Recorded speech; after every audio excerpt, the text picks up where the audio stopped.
इस प्रकार परमात्मा के बहुत गणे शिष्य हो गए थे। अब कोई वहाँ परमात्मा के दरबार में दुख, जो परमात्मा वहाँ सत्संग करते थे, कहीं खड़े होकर किसी वृक्ष के नीचे बैठ जाते थे, तो वहाँ कोई दुखी आता था, भगवान के दर्शन मात्र से, सत्संग सुनने मात्र से उसको बहुत राहत हो जाती थी। फिर चरणों में गिरते थे, आशीर्वाद लेते थे, बिल्कुल स्वस्थ हो जाते थे, फिर दीक्षा लेते थे। इस प्रकार परमात्मा के 64 लाख शिष्य हो गए थे। 5 वर्ष की आयु में परमात्मा सत्संग करने लग गए थे, 5 वर्ष की आयु में। और बड़े बड़े ऋषि महर्षियों को फिट्टे मुँह कर दिया था कबीर परमात्मा ने।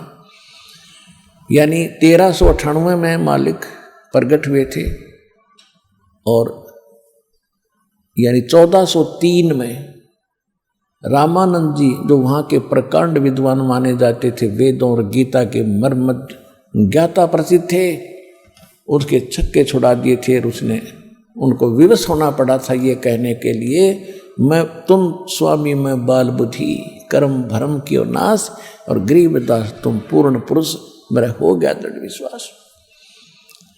तो इसी प्रकार परमात्मा के 64 लाख शिष्य और एक धानक के, एक जुलाहे के, एक गरीब, एक निर्धन के, अछूत के, जिसको हम सारी उल्टी उपमा दे रहे थे, और उसके इतने शेष होना, तो हमारी बुद्धि पर पत्थर पड़ रहे थे। हमने भगवान का पता ही नहीं था।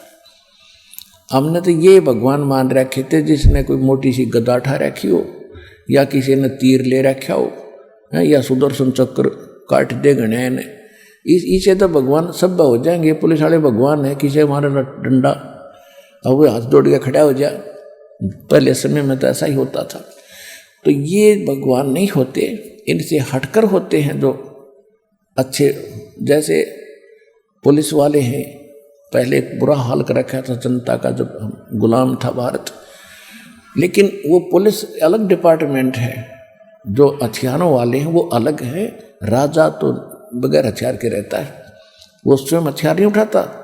तो इसी प्रकार हमारे जो भगवान थे वो समर्थ थे, वो उनको हमने भगवान मानना नहीं। जिसके हाथ में डंडा उसने सारे भगवान मान ले, सारे राम राम करे।